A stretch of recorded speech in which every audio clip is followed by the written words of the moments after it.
and I don't know if I'm going to get my bag. We're going to find out together on Adventure Made Simple.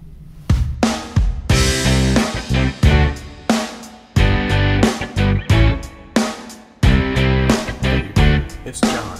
Adventure Made Simple. And well, today I find myself on the Regal Princess.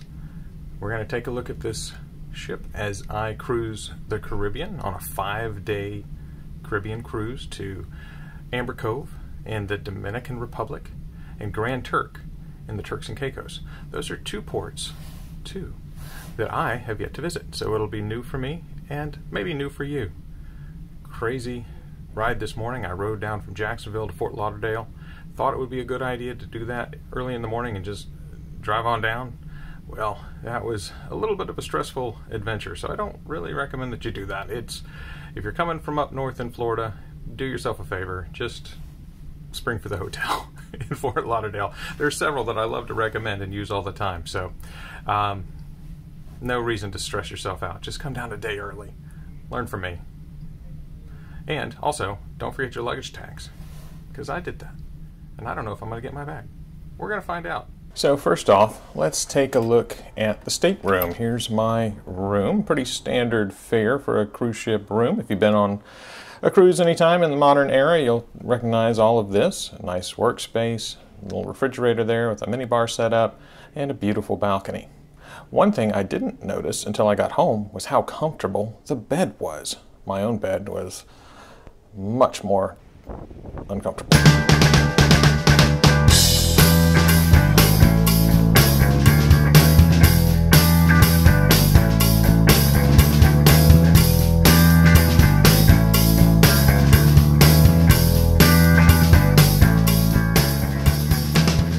Heading up to the top deck for the sail away party where the dancing and the music is in full swing.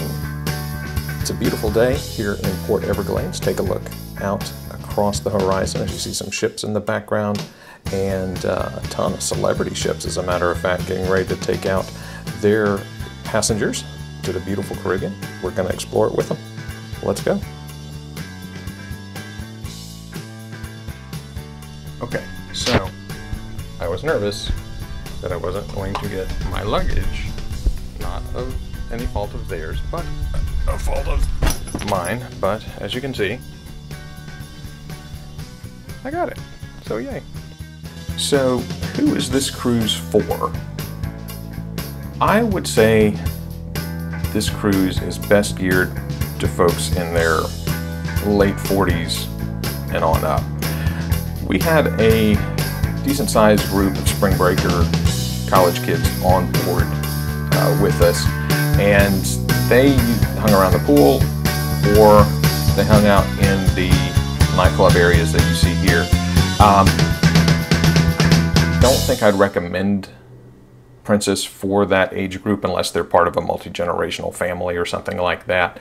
I think the entertainment and whatnot skews a little bit older, with most of the music being 70s and 80s covers, a little bit before their generation.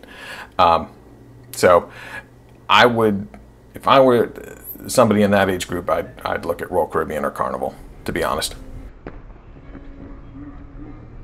One spot on the ship I really liked was this calm, tranquil, adults only sanctuary.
So it's been a pretty amazing cruise so far. I've been impressed with the ship and the islands themselves, the ports. I wasn't sure what to expect of them, but I was very impressed. I enjoyed every aspect of the days that I spent, whether I was just exploring the port itself, the private, manicured area of the port, or going off into the heart of the island and seeing what life is like for the folks who live here. It's been a very illuminating trip in a lot of ways. I've enjoyed very much my company and just the entire experience. There have been some service issues on board relating to dining, but that to me is still a result of the pandemic and the service being ramped up, the number of folks on the ship guest-wise starting to be ramped up to higher capacity, and I think the staff is trying to play catch-up, and they got a little bit used to having not so many people on board. And there may still be staffing issues, I don't know, but we did have some long waits at dinner. It never really affected me, just other people in my group. Well, I take that back. I did have an issue with the specialty dining, the Crown Grill, where I had reservations one night, and I got to the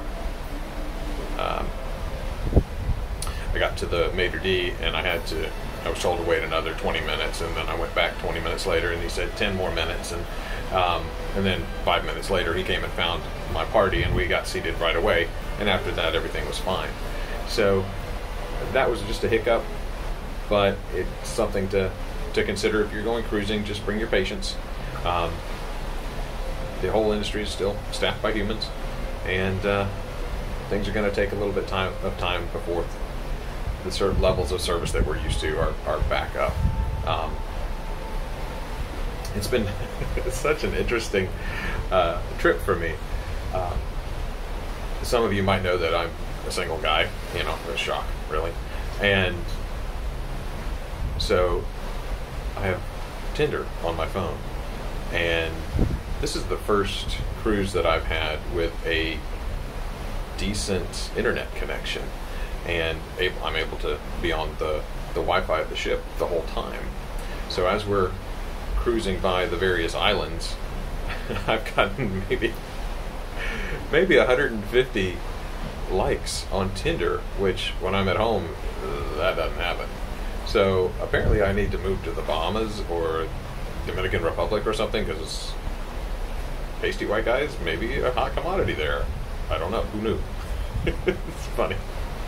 I've been tickled by it. But yeah, I'm going to move.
Regal Princess was not only how luxurious everything was, dark woods, gold trim, mahogany, very high class, very traditional.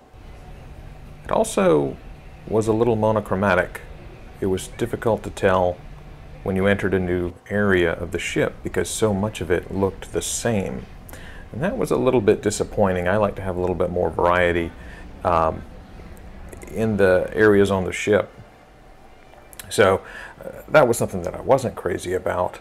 Also, I struggled for the whole cruise trying to figure out where I was on the ship. Whether I was forward, aft, port, starboard. There are usually visual clues on ships that will help you determine where you are as you're walking around the ship. In this case, those were notably absent.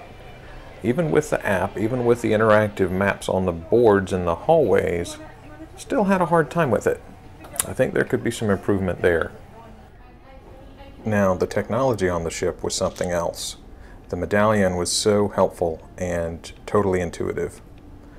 These screens on the wall played games and told you where to find things going on board the ship. I tried the games. So they're made for kids, I guess, but they were pretty dang hard. I gave up after a while. So that brings our time aboard the Regal Princess to an end. I hope you've enjoyed this video. I hope you've learned something, seen a little bit about what the cruise life is like nowadays, post-pandemic. And I look forward to seeing you in the next one. If you have enjoyed this video, I encourage you, I suggest that you like and subscribe for our next cruising content. We have all kinds of cruise and travel content. And coming up next, this summer, I'm taking a trip to Ecuador.